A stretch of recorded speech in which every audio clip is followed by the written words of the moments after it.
Assalamualaikum warahmatullahi wabarakatuh. Selamat pagi teman-teman, selamat pagi Mem Susan. Sebelumnya perkenalkan kami dari kelompok 3 yang insya Allah pada hari ini akan mempresentasikan hasil diskusi kami yang bertema konsep dan teori strategi belajar mengajar. Sebelumnya teman-teman dipersilakan untuk menyiapkan alat tulisnya dan mencatat hal-hal yang penting, dan kami dari kelompok 3 mengucapkan selamat menyaksikan. Halo teman-teman, perkenalkan nama saya Iftaqullah Gufran Jaini dengan NIM 17076190006.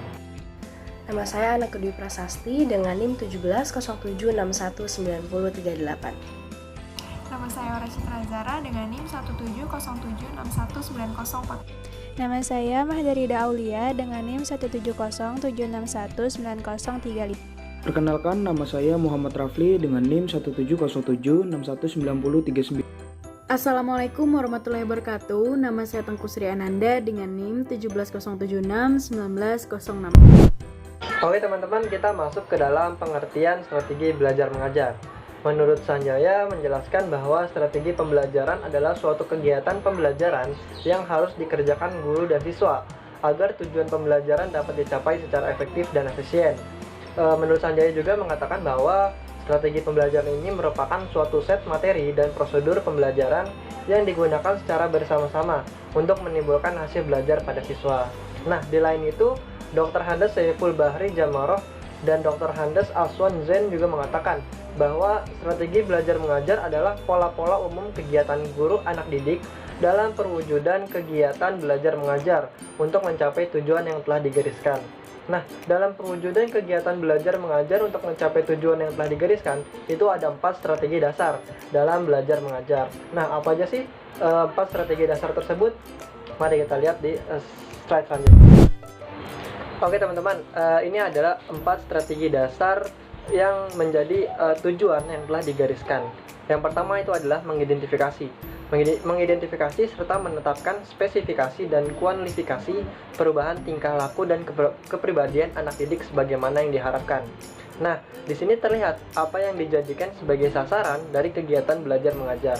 Sasaran dituju pun harus jelas dan terarah. Kemudian yang kedua adalah memilih sistem pendekatan.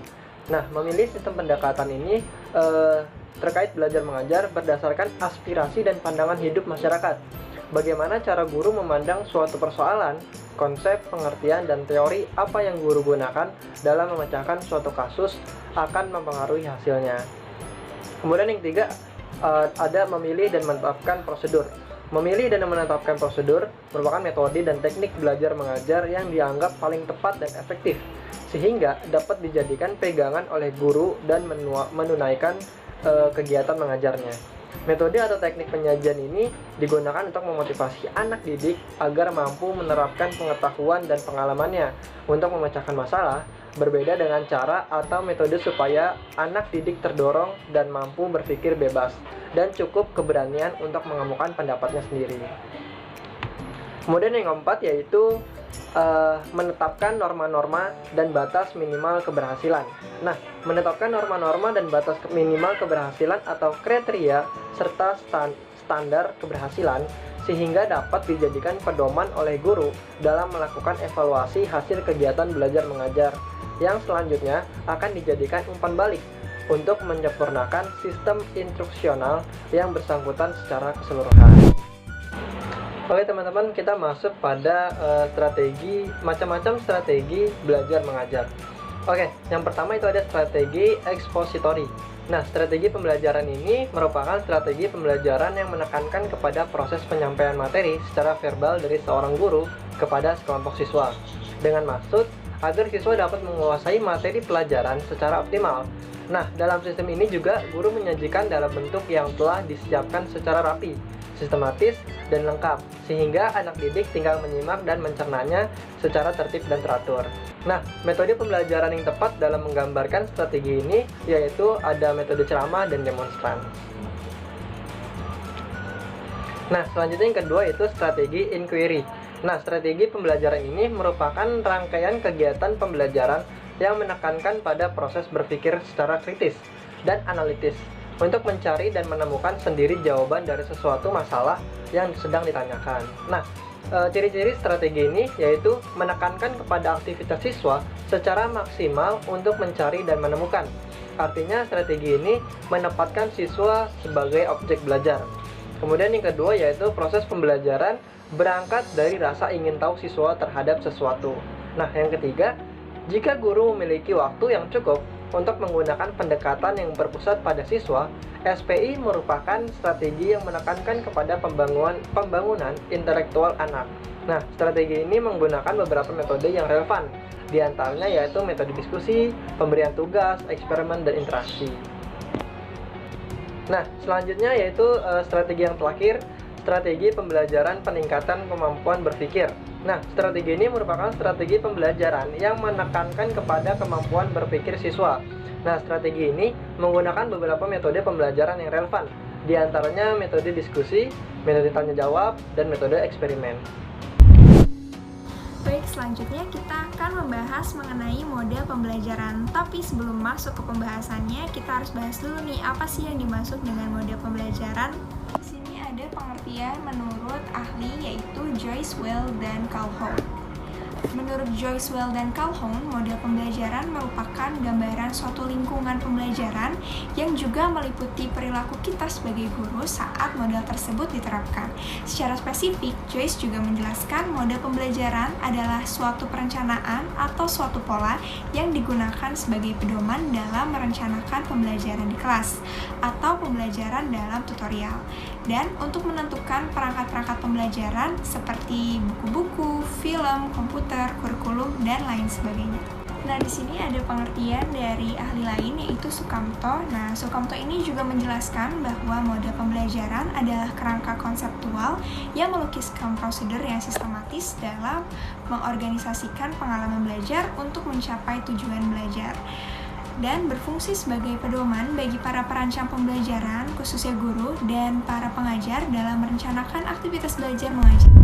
Di sini juga ada 4 ciri khusus metode atau prosedur pembelajaran. Yang pertama itu ada rasional, teoritik logis yang disusun oleh para pencipta atau pengembangnya. Yang kedua ada landasan pemikiran tentang apa dan bagaimana siswa belajar atau tujuan pembelajaran yang akan dicapai.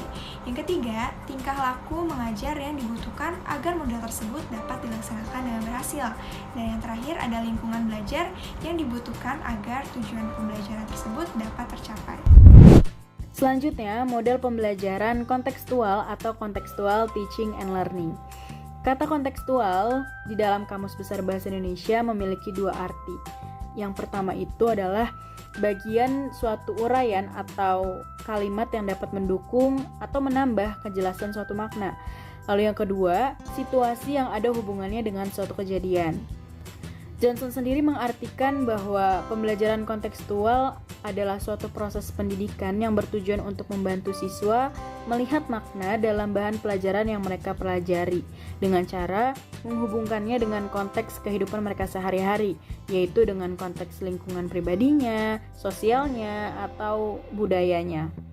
Dan pembelajaran kontekstual atau contextual teaching and learning ini adalah konsep belajar yang membantu guru mengaitkan antara materi yang diajarkannya dengan situasi dunia nyata atau daily life siswa dan mendorong siswa untuk membuat hubungan antara pengetahuan yang dimilikinya dengan penerapannya dalam kehidupan sehari-hari mereka. Dalam hal ini terdapat 7 komponen utama pembelajaran efektif, yakni yang pertama itu ada konstruktivisme, di mana siswa membangun pemahaman mereka sendiri dan pengalaman baru yang berdasar pada pengetahuan tertentu.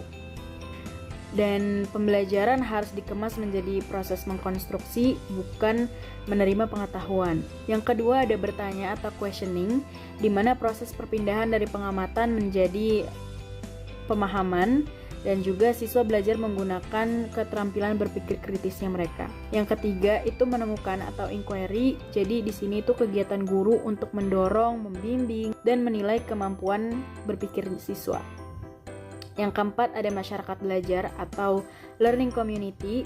Jadi masyarakat belajar atau learning community itu adalah sekelompok orang yang terikat dalam kegiatan belajar. Dan proses ini menekankan bahwa bekerja sama dengan orang lain itu lebih baik daripada belajar sendiri. Tujuannya apa? Tujuannya adalah agar siswa dapat bertukar pengalaman dan berbagi ide. Yang kelima itu ada pemodelan atau modeling. Pemodelan atau modeling adalah kegiatan mendemonstrasikan suatu kinerja agar siswa dapat mencontoh, belajar, atau melakukan sesuatu sesuai dengan model yang diberikan. Di sini guru memberikan model seperti cara belajar gitu. Tujuannya adalah agar siswa dapat berpikir, bekerja, dan belajar. Lalu yang keenam ada refleksi atau reflection, di mana dalam hal ini siswa sangat dituntut untuk mengetahui bagaimana cara berpikir tentang apa yang telah siswa pelajari gitu. Realisasinya ialah bentuk pertanyaan langsung tentang apa-apa yang diperolehnya hari itu, catatan dan jurnal di buku siswa, kesan dan saran siswa mengenai pembelajaran pada saat itu, diskusi dan hasil karyanya, dan lain sebagainya. Yang ketujuh atau penilaian sebenarnya atau authentic assessment. Jadi di sini mengukur pengetahuan dan keterampilan siswa, dan penekanan pada proses ini adalah penekanan penilaian autentik dan ditekankan pada pembelajaran yang seharusnya membantu siswa agar mampu mempelajari sesuatu. Karakteristik pembelajaran kontekstual. Atas dasar pengertian tadi, pembelajaran kontekstual menurut Muslih itu memiliki karakteristik, yaitu sebagai berikut. Yang pertama, pembelajaran dilaksanakan dalam konteks autentik, yaitu pembelajaran yang diarahkan pada ketercapaian keterampilan dalam konteks kehidupan nyata, atau pembelajaran yang dilaksanakan dalam lingkungan yang alamiah, atau disebut juga dengan learning in real life setting. Yang kedua, pembelajaran memberikan kesempatan kepada siswa untuk mengerjakan tugas-tugas yang bermakna, atau meaningful learning. Yang ketiga, pembelajaran dilaksanakan dengan memberikan pengalaman bermakna kepada siswa atau learning by doing. Yang keempat, pembelajaran dilaksanakan melalui kerja kelompok, berdiskusi, saling mengoreksi antar teman, atau learning in a group. Lalu yang kelima, itu pembelajaran memberikan kesempatan untuk menciptakan kebersamaan, bekerja sama, dan saling memahami antar satu dengan yang lainnya secara mendalam, atau disebut juga dengan learning to know each other deeply. Yang keenam, itu ada pembelajaran dilaksanakan secara aktif, kreatif, produktif, dan mementingkan kerjasama, atau disebut juga dengan learning to ask, to inquiry, to work together. Lalu yang ketujuh, itu pembelajaran dilaksanakan dalam situasi yang menyenangkan, atau disebut juga dengan learning as an enjoy activity. Adapun dalam sosialisasi Depdiknas, karakteristik pembelajaran berbasis kontekstual yaitu kerjasama, saling menunjang, menyenangkan, tidak membosankan, belajar dengan bergairah, pembelajaran terintegrasi, menggunakan berbagai sumber, dan siswa aktif. Jadi, pada model pembelajaran kontekstual ini meliputi adanya umpan balik, penggunaan berbagai alat bantu, belajar kelompok, model demokrasi, peningkatan pemahaman siswa, evaluasi berdasarkan penilaian autentik, pembelajaran di format berdasarkan tempat dan waktu yang tersedia tentunya, dan informasi yang diberikan sesuai dengan kebutuhan peserta didik. Langkah-langkah model pembelajaran kontekstual. Sintaks atau langkah-langkah atau fase-fase model pembelajaran kontekstual menurut Saud tahun 2014 halaman 173 sampai 174, yaitu 1. Invitasi. Jadi di sini siswa didorong agar mengemukakan pengetahuan awalnya tentang konsep yang dibahas. Guru juga memancing dengan memberikan pertanyaan yang problematik tentang fenomena kehidupan sehari-hari melalui kaitan konsep-konsep yang dibahas dengan pendapat yang siswa miliki. Siswa diberikan kesempatan untuk mengkomunikasikan dan mengikutsertakan pemahamannya tentang konsep tersebut. Lalu yang kedua ada fase eksplorasi. Di sini siswa diberi kesempatan untuk menyelidiki dan menemukan konsep melalui pengumpulan, pengorganisasian, dan penginterpretasian data dalam sebuah kegiatan yang telah dirancang guru. Secara berkelompok, siswa melakukan kegiatan dan berdiskusi tentang masalah yang mereka bahas. Secara keseluruhan, tahap ini akan memenuhi rasa keingintahuan siswa tentang fenomena kehidupan lingkungan sekelilingnya. Yang ketiga itu ada fase penjelasan dan solusi, di mana siswa memberi penjelasan-penjelasan solusi yang didasarkan pada data hasil observasi ditambah juga dengan penguatan guru. Maka siswa dapat menyampaikan gagasan, membuat model, membuat rangkuman, dan ringkasan. Yang keempat itu ada fase pengambilan tindakan. Di sini siswa dapat membuat keputusan menggunakan pengetahuan dan keterampilannya, berbagai informasi dan gagasannya, mengajukan pertanyaan lanjutan, mengajukan saran baik secara individu maupun secara kelompok yang berhubungan dengan pemecahan masalah. Selanjutnya, kelebihan dan kekurangan. Menurut Sitiativa tahun 2013 halaman 259, penerapan pendekatan CTL atau Contextual Teaching and Learning memiliki beberapa kelebihan. Di antaranya, yang pertama, pembelajaran menjadi lebih bermakna dan real atau nyata. Siswa dituntut juga untuk dapat menangkap hubungan antara pengalaman belajar di sekolah dengan kehidupan nyata, sehingga materi yang dipelajarinya itu akan tertanam erat dalam memori siswa dan lebih sulit untuk dilupakan. Lalu yang kedua, ada pembelajaran lebih produktif dan mampu menumbuhkan penguatan konsep kepada siswa karena CTL atau model pembelajaran ini menganut sistem konstruktivisme. Siswa dituntut untuk menemukan pengetahuannya sendiri. Melalui landasan filosofis konstruktivisme, siswa diharapkan belajar dengan mengalaminya dan bukan dengan menghafal. Lalu yang ketiga, kontekstual adalah model pembelajaran yang menekankan pada aktivitas siswa secara penuh, baik secara fisik maupun mental. Yang keempat, kelas dalam pembelajaran kontekstual bukan sebagai tempat untuk memperoleh informasi, tetapi sebagai tempat untuk menguji data hasil temuan di lapangan. Yang kelima, itu materi pelajaran dapat ditemukan sendiri oleh siswa, bukan hasil pemberian guru. Lalu yang keenam, itu penerapan pembelajaran kontekstual bisa menciptakan suasana pembelajaran yang bermakna. Sedangkan kekurangan CTL atau model pembelajaran ini, yakni jika guru tidak dapat mengendalikan kelas, maka kelas dapat menjadi tidak kondusif dan guru lebih intensif dalam membimbing karena dalam CTL guru tidak lagi berperan sebagai pusat informasi, melainkan tugas guru adalah mengelola kelas sebagai sebuah tim yang bekerja sama untuk menemukan pengetahuan dan keterampilan yang baru. Dan juga guru memberikan kesempatan siswa untuk menemukan atau menerapkan sendiri ide-ide serta mengajak siswa menggunakan strateginya sendiri dalam belajar. Namun tentunya guru memerlukan perhatian dan bimbingan yang ekstra terhadap siswa agar tujuan pembelajaran sesuai dengan yang diharapkan pada semula. Yang selanjutnya ada model pembelajaran kooperatif. Nah, model pembelajaran kooperatif atau cooperative learning secara singkat diartikan sebagai model pembelajaran yang membentuk kelompok kecil siswa yang terdiri dari 4-5 orang untuk menciptakan kondisi belajar yang lebih kondusif.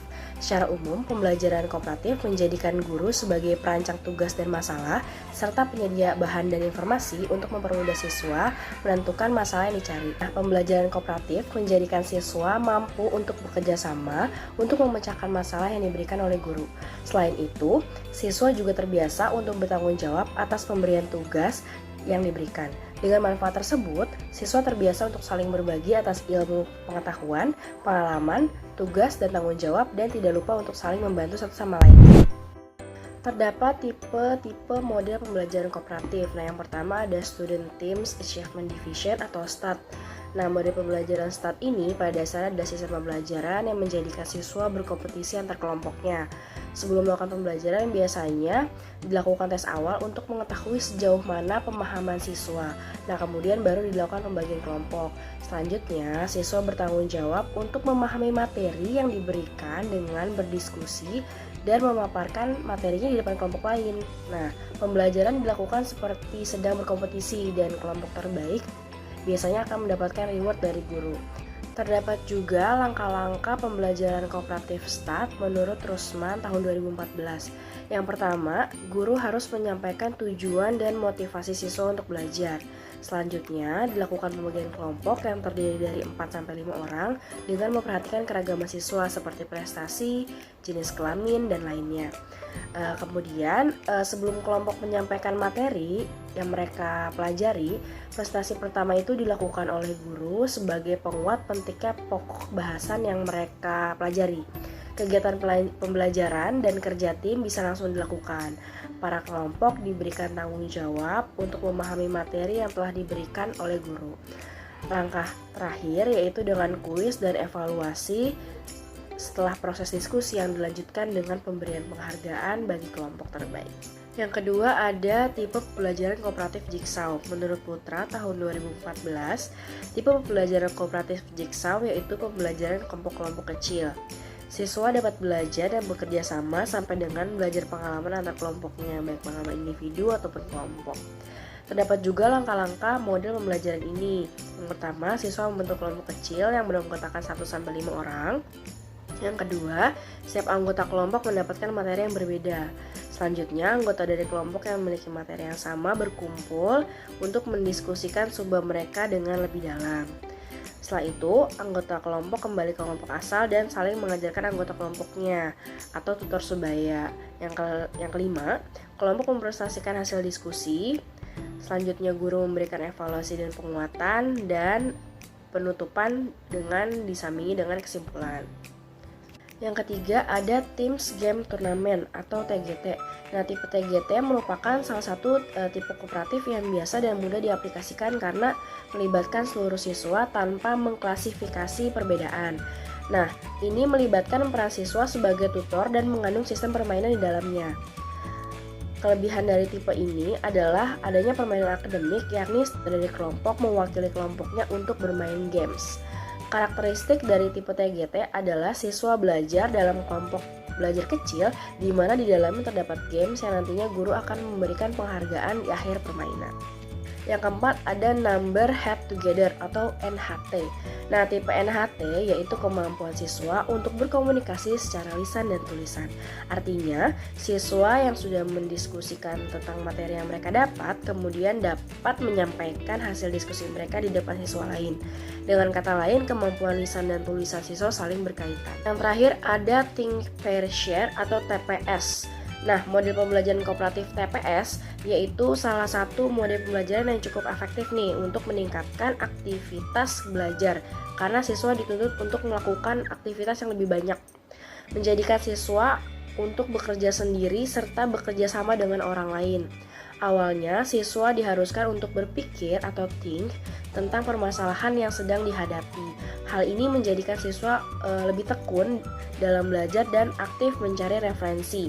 Selanjutnya, siswa mendiskusikan masalah yang ada secara berpasangan atau pair. Setelah para siswa selesai berdiskusi, para siswa diminta untuk menyampaikan hasil diskusi mereka, dengan kata lain berbagi tentang apa yang mereka tahu dan pahami atau share ya kepada seluruh siswa di kelas. Tahap ini menjadikan siswa lebih bertanggung jawab serta senantiasa untuk yakin tentang pendapat yang mereka sampaikan. Oke, selanjutnya ada model pembelajaran problem based solving. Sebelum itu, saya akan menjelaskan apa sih itu problem solving. Menurut Arif dan Hidayat tahun 2016, problem solving adalah belajar memecahkan masalah. Pada tingkat ini, peserta didik memecahkan masalah, memberikan respon terhadap rangsangan yang menggambarkan situasi permasalahan yang terjadi, yang menggunakan berbagai kaidah yang telah dikuasainya. Nah, lalu untuk model pembelajaran problem solving adalah pembelajaran dengan memberi kesempatan kepada peserta didik untuk memecahkan masalah sesuai dengan situasi realitas dalam kehidupan sehari-hari.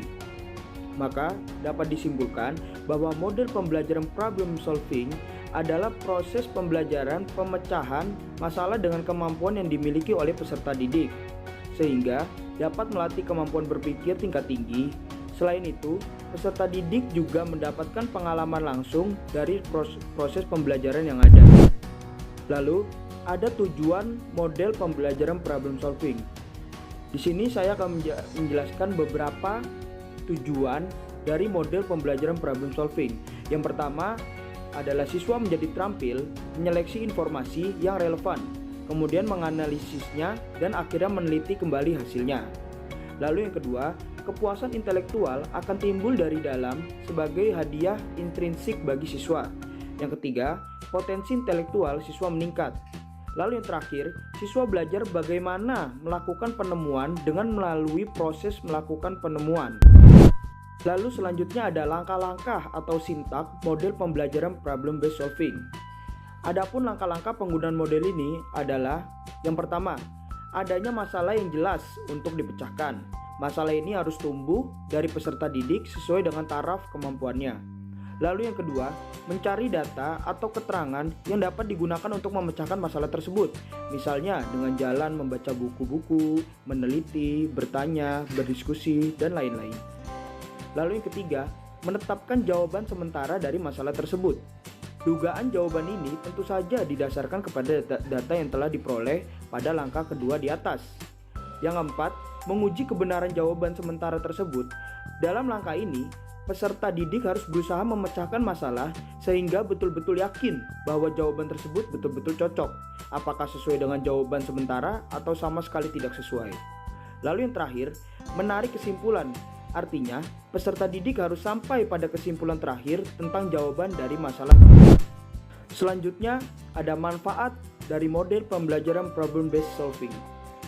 Manfaat dari penggunaan model pembelajaran problem solving ini pada proses belajar mengajar untuk mengembangkan pembelajaran yang lebih menarik.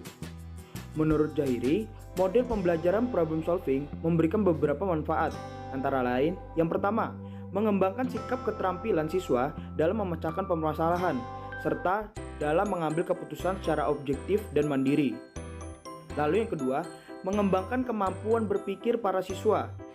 Anggapan yang menyatakan bahwa kemampuan berpikir akan lahir bila pengetahuan makin bertambah. Yang ketiga, melalui inquiry atau problem solving, kemampuan berpikir tadi diproses dalam situasi atau keadaan yang benar-benar dihayati, diminati siswa, serta dalam berbagai macam ragam alternatif. Lalu yang terakhir, membina pengembangan sikap perasaan atau ingin tahu lebih jauh, dan cara berpikir objektif, mandiri, krisis analisis, baik secara individual maupun kelompok.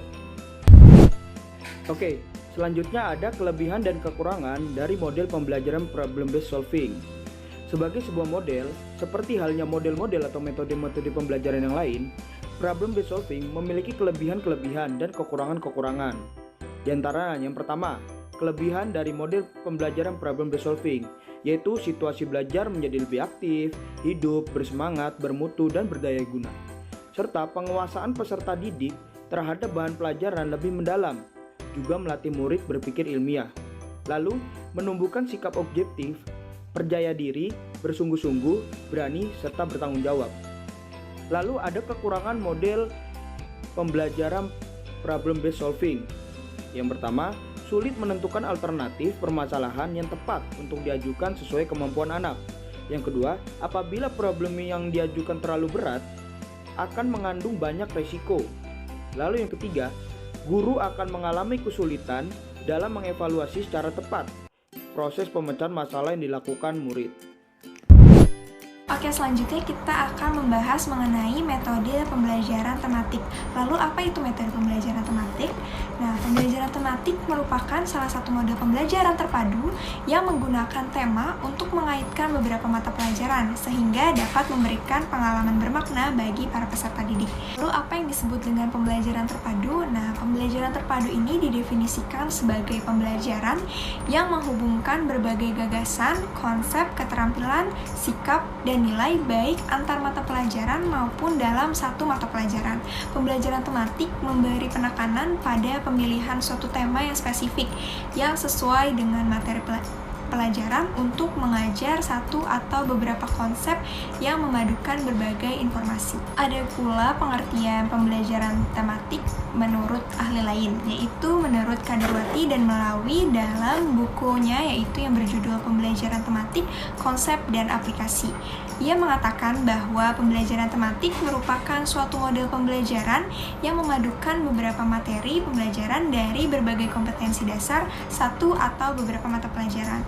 Penerapan pembelajaran ini dapat dilakukan melalui 3 pendekatan, yaitu penentuan berdasarkan keterkaitan kompetensi dasar, tema, dan masalah yang dihadapi.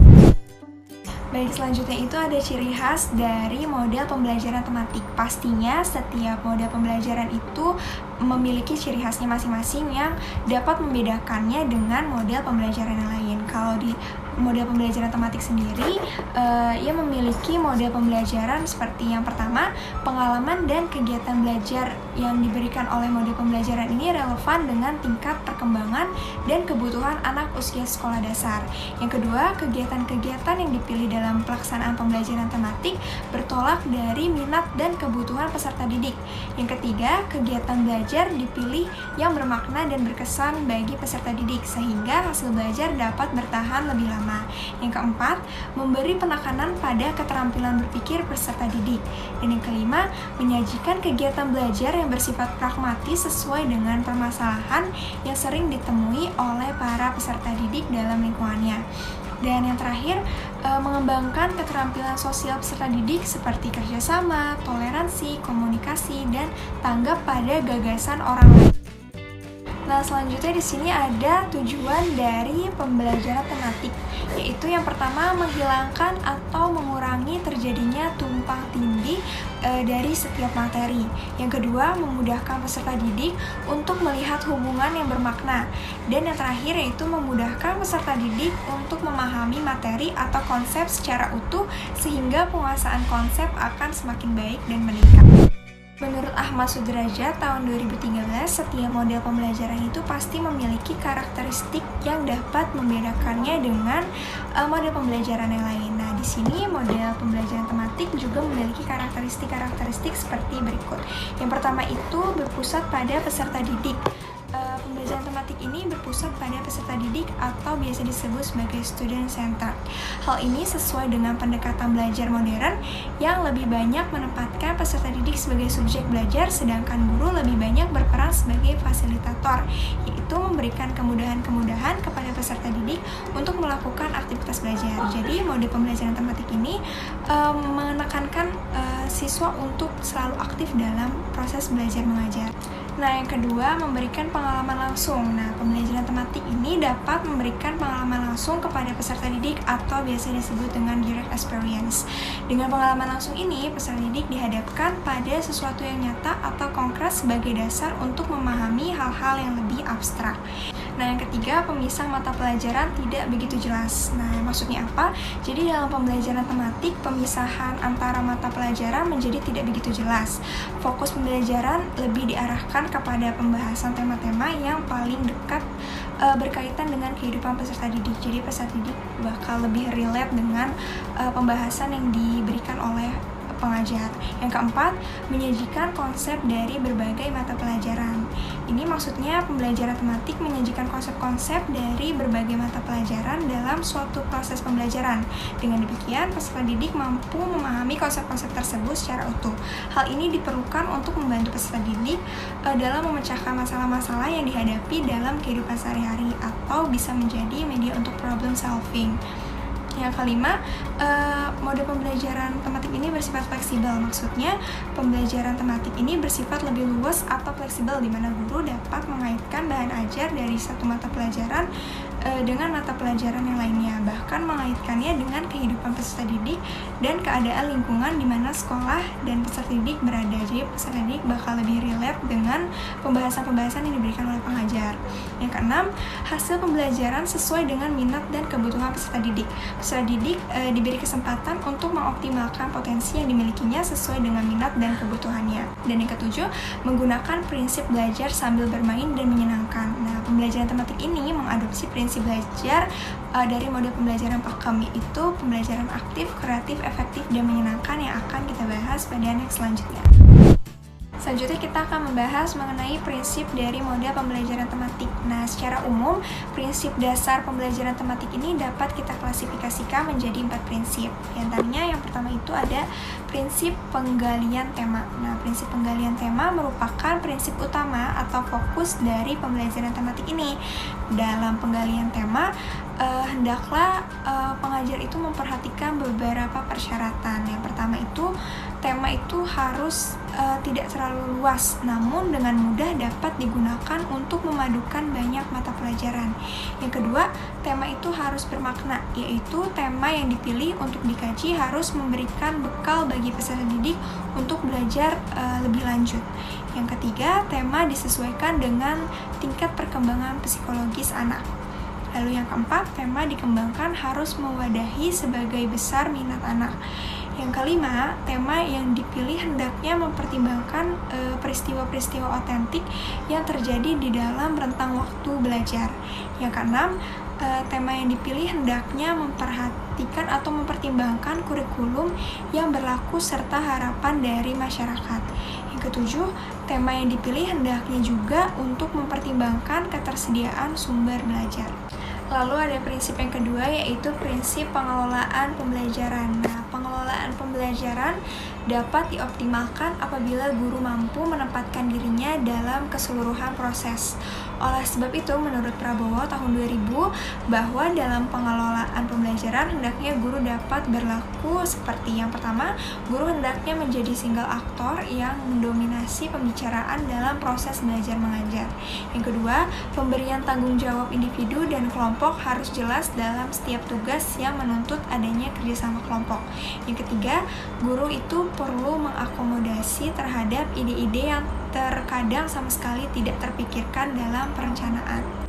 Baik, prinsip yang ketiga itu ada prinsip evaluasi, yaitu evaluasi pada dasarnya menjadi fokus dalam setiap kegiatan. Kita dapat melihat hasil dari suatu pekerjaan apabila kita melakukan evaluasi. Dalam pembelajaran tematik juga pengajar memerlukan evaluasi. Nah, dalam melakukan evaluasi diperlukan beberapa langkah-langkah positif. Seperti yang pertama, memberi kesempatan kepada peserta didik untuk melakukan evaluasi diri atau self-evaluation atau self-assessment. Di samping bentuk evaluasi lainnya, guru perlu mengajak para peserta didik untuk mengevaluasi perolehan belajar yang telah dicapai berdasarkan kriteria keberhasilan pencapaian tujuan yang akan dicapai. Selanjutnya itu ada prinsip reaksi, yaitu prinsip yang keempat. Nah, guru harus bereaksi terhadap aksi peserta didik dalam semua peristiwa serta tidak mengarahkan aspek yang sempit, melainkan ke suatu kesatuan yang utuh dan bermakna. Slide selanjutnya akan membahas tentang model pembelajaran berbasis komputer.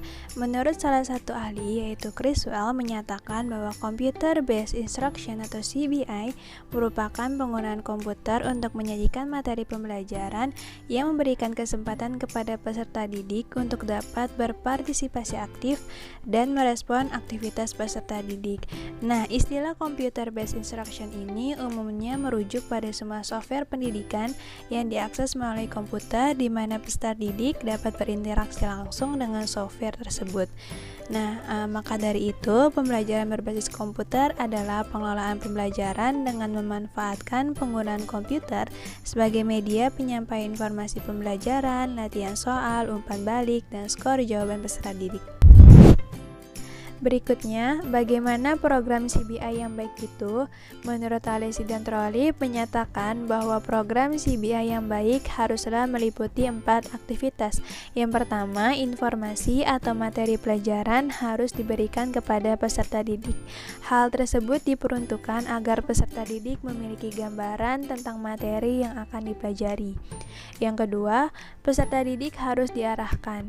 Setelah materi yang diberikan, maka peserta didik dapat diarahkan untuk membaca atau meringkas materi tersebut sebelum dijelaskan lebih rinci atau lebih detail oleh guru atau tenaga pendidik. Yang ketiga, peserta didik diberi latihan-latihan. Setelah materi dan diarahkan oleh tenaga pendidik, maka dari latihan ini para pendidik dapat mengetahui sejauh mana pemahaman peserta didik tentang materi yang sebelumnya diberikan. Yang terakhir, yang keempat, pencapaian belajar peserta didik harus dinilai. Nah, di aktivitas ini dapat dijadikan tolak ukur apakah peserta didik memahami materi atau tidak, sehingga apakah hal tersebut mencapai tujuan pembelajaran yang ditetapkan. Nah, dari sini beberapa ahli menyatakan bahwa penggunaan media pembelajaran berbasis komputer ini memiliki kemampuan yang potensial untuk menciptakan pembelajaran yang lebih efektif. Lalu di posisi kanan terdapat model-model dari CBI atau Computer Based Instruction. Yang pertama ada model tutorial. Model tutorial ini hampir sama dengan model bimbingan yang bertujuan memberikan bantuan kepada siswa untuk mencapai hasil belajar secara optimal. Selain itu, model tutorial ini digunakan dalam pembelajaran menggunakan software berupa program komputer yang berisi materi pelajaran dan latihan soal-soal. Lalu yang kedua ada model drill and practice, yaitu model dalam pembelajaran dengan melatih siswa terhadap bahan-bahan materi yang sudah diberikan. Melalui model ini akan ditanamkan kebiasaan dalam bentuk latihan soal. Lalu yang ketiga ada simulasi. Model simulasi ini menampilkan mata pelajaran yang dikemas dalam bentuk simulasi pembelajaran, seperti menjelaskan konten pelajaran dalam bentuk animasi, memadukan unsur teks, gambar, lalu ada audio, gerak, dan paduan warna yang serasi, sehingga menciptakan konten pembelajaran yang menarik.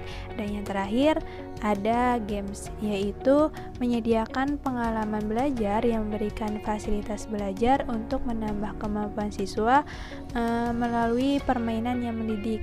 Nah, keseluruhan permainan ini memiliki komponen dasar untuk membangkitkan motivasi dengan memunculkan cara berkompetensi untuk mencapai tujuan pembelajaran.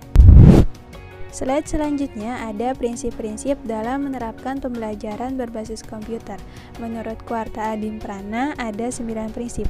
Yang pertama ada aktif, yaitu memungkinkan siswa dapat terlibat aktif oleh adanya proses belajar yang menarik dan bermakna. Yang kedua ada konstruktif, yaitu memungkinkan siswa dapat menggabungkan ide-ide baru ke dalam pengetahuan yang telah dimiliki sebelumnya untuk memahami makna atau keingintahuan dan keraguan yang selama ini timbul di dalam benak atau pikirannya. Lalu yang ketiga ada kolaboratif, yaitu memungkinkan siswa dalam suatu kelompok atau komunitas tertentu saling bekerja sama, berbagi ide, saran atau pengalaman, saling menasehati dan memberi masukan untuk sesama anggota di dalam kelompoknya. Lalu yang keempat ada antusiastik, yaitu memungkinkan siswa dapat secara aktif dan antusias berusaha untuk selalu mencapai tujuan yang diinginkannya. Yang kelima ada dialogis, di mana siswa memperoleh keuntungan dari proses komunikasi baik di dalam maupun dari luar sekolah. Lalu yang keenam ada kontekstual, yaitu memungkinkan situasi belajar diarahkan pada proses belajar yang bermakna melalui pendekatan problem based atau case based learning. Lalu yang ketujuh ada reflektif, yaitu memungkinkan siswa dapat menyadari apa yang telah ia pelajari serta merenungkan apa yang telah ia pelajarinya sebagai bagian dari proses belajar itu sendiri. Lalu yang ke-8 ada multisensori, yaitu memungkinkan pembelajaran dapat disampaikan untuk berbagai modalitas belajar, baik audio, visual, dan kinestetik. Dan yang terakhir atau yang ke-9 ada HOTS atau High Order Thinking Skill Training. HOTS training ini memungkinkan siswa untuk dapat melatih kemampuan berpikir tingkat tinggi seperti problem solving dan pengambilan keputusan, serta secara tidak langsung juga meningkatkan komputer dan media literasi. Materi berikutnya ada strategi mengolah materi untuk pengembangan media pembelajaran berbasis komputer. Yang pertama itu ada seleksi buku. Pada strategi ini memilih buku yang akan menjadi acuan dengan mempertimbangkan isi materi, tingkat kesulitan, metodologinya, dan integritas keilmuan si penulis. Lalu yang kedua ada strukturisasi. Strukturisasi ini biasanya diawali dengan membuat proposisi dari teks dasar. Lalu setelah itu menentukan proposisi utamanya, makro dan mikro. Dan langkah selanjutnya adalah mengalihkannya atau membentuknya ke dalam bentuk online atau daring sehingga didapat sebuah model presentasi teks. Lalu yang ketiga ada seleksi materi. Seleksi materi ini harus sesuai dengan kebutuhan siswa dan juga tuntutan kurikulum. Seleksi materi ini menjadi satu hal yang penting karena mengingat tidak semua materi itu relevan dengan kurikulum yang saat ini diterapkan atau ditetapkan. Lalu yang keempat atau yang terakhir ada reduksi. Reduksi materi yang akan diajarkan bisa dengan cara penyederhanaan bahasa, visualisasinya, dan penggunaan teknik historis dalam pemaparannya. Penyederhanaan bahasa ini dapat dilakukan dengan mengabaikan hal-hal yang kurang relevan dengan kebutuhan dari siswa atau peserta didik. Lalu visualisasi dapat dilakukan dengan memberikan gambar dari suatu proses yang terjadi. Nah, reduksi materi ini akan lebih mudah dan menarik untuk dipahami jika disajikan dalam bentuk gambar atau visual. Slide selanjutnya yaitu manfaat pengembangan media pembelajaran berbasis komputer. Yang pertama itu meningkatkan efektivitas dan efisiensi dalam pembelajaran. Dengan adanya perkembangan teknologi, maka akan mempengaruhi proses belajar. Salah satunya adalah dengan adanya penggunaan komputer ini. Penggunaan komputer ini akan menjadi salah satu jalan untuk memperkenalkan siswa atau peserta didik ke dalam dunia teknologi atau digital. Yang kedua, yaitu anak didik mampu menciptakan sesuatu yang baru. Nah, sesuatu yang baru ini akan dapat dijadikan sebuah inovasi dan dapat dikembangkan. Selain itu, selain membuat inovasi, peserta didik juga mampu memanfaatkan sesuatu yang telah atau ada sebelumnya untuk dapat dipergunakan dengan bentuk dan variasi lain yang berguna dalam kehidupannya. Lalu yang ketiga ada mendorong peserta didik dalam mengekspresikan gagasan. Gagasan ini sebagai wujud kreativitas dengan menggunakan media pembelajaran berbasis TIK atau teknologi informasi dan komunikasi. Yang keempat, mendorong guru untuk lebih kreatif dalam merancang media pembelajaran. Nah, dengan adanya penggunaan komputer ini, maka akan tersedia berbagai aplikasi dan media yang dapat digunakan dalam pembelajaran. Dan yang terakhir yaitu memperluas kesempatan belajar, meningkatkan efisiensi karena bisa dilakukan di mana saja dan dapat diatur juga oleh guru, lalu meningkatkan kualitas belajar karena materi dan informasi yang didapatkan juga lebih luas dan mengurangi kesenjangan digital karena dengan adanya penggunaan komputer ini akan meningkatkan inovasi bagi peserta didik untuk dapat mempelajari tentang teknologi. Materi selanjutnya yaitu faktor pendorong dan faktor penghambat dalam mengembangkan model pembelajaran berbasis komputer. Nah, faktor pendorongnya yang pertama ada tersedianya beragam pilihan perangkat komputer termasuk hardware dan software. Saat ini penyediaan beberapa perangkat komputer itu sudah sesuai antara harga dengan spesifikasinya. Lalu yang kedua, ada derasnya arus informasi dan model-model pembelajaran berbasis komputer dari berbagai penjuru negeri melalui akses informasi di internet.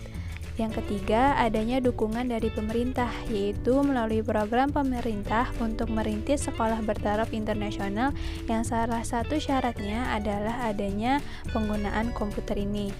Yang keempat, perkembangan teknologi yang pesat mulai merambah seluruh lapisan masyarakat. Yang kelima, adanya kesadaran diri dan motivasi dari pihak sekolah maupun guru dan siswa untuk maju dan mengembangkan diri agar lebih mengenal dengan teknologi. Lalu yang keenam, tingginya tuntutan peningkatan kualitas SDM sebagai dampak dari globalisasi. Sedangkan untuk faktor penghambatnya, 1. Biaya pengadaan dan perawatan media berbasis komputer ini masih tinggi.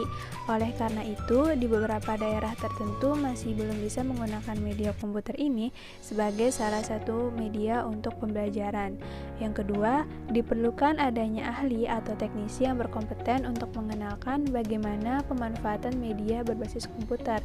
Karena dengan pemanfaatannya maksimal, maka output yang dihasilkan juga akan mempengaruhi kualitas kualitas dari pembelajaran menggunakan komputer.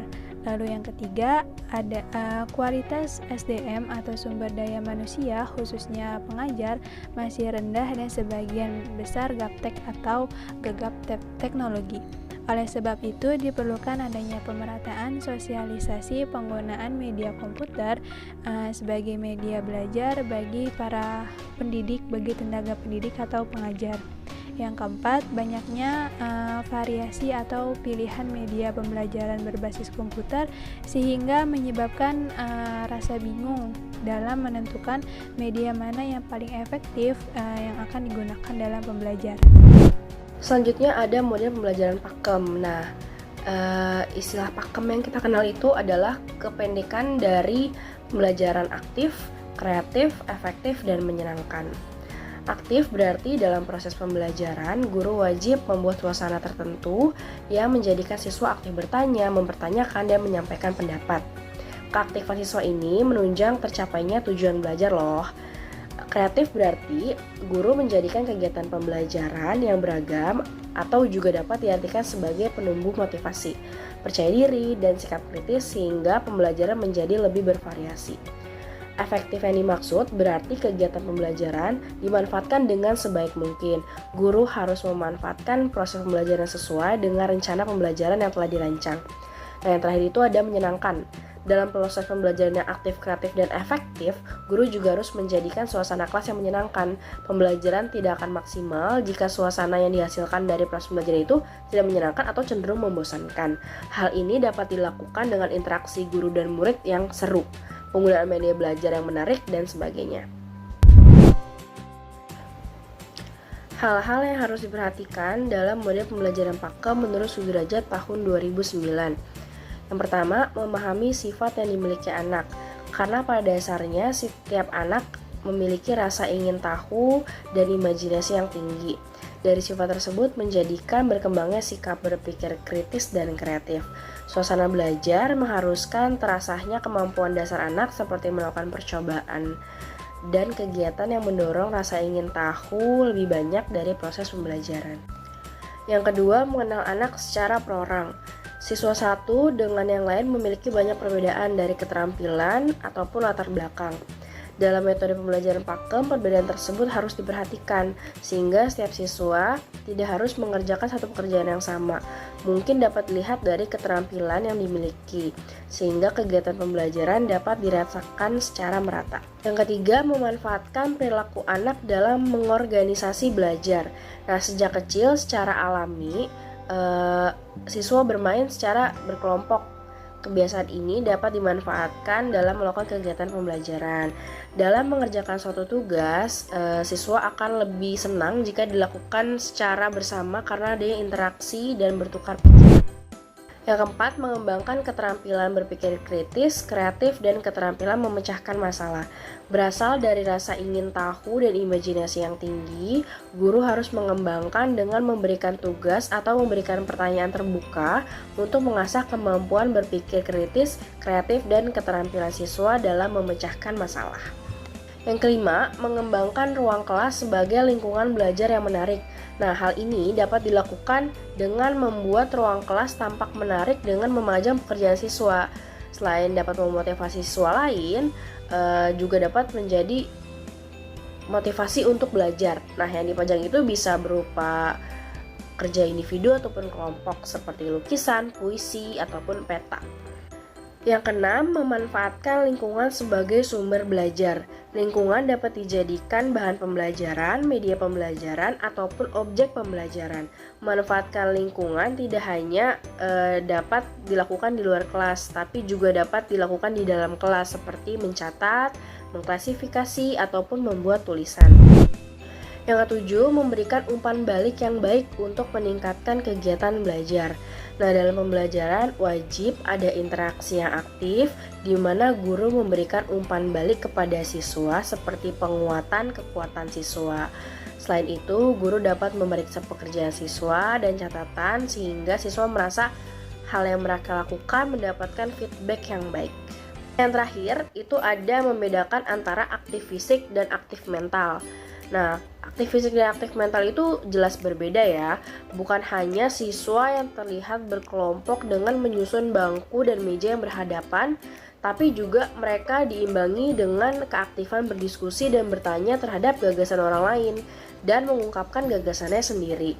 Syarat dari keaktifan mental yaitu perasaan tidak takut ditertawai, tidak takut disepelekan, dan tidak takut dimarahi jika apa yang mereka ungkapkan itu kurang sesuai.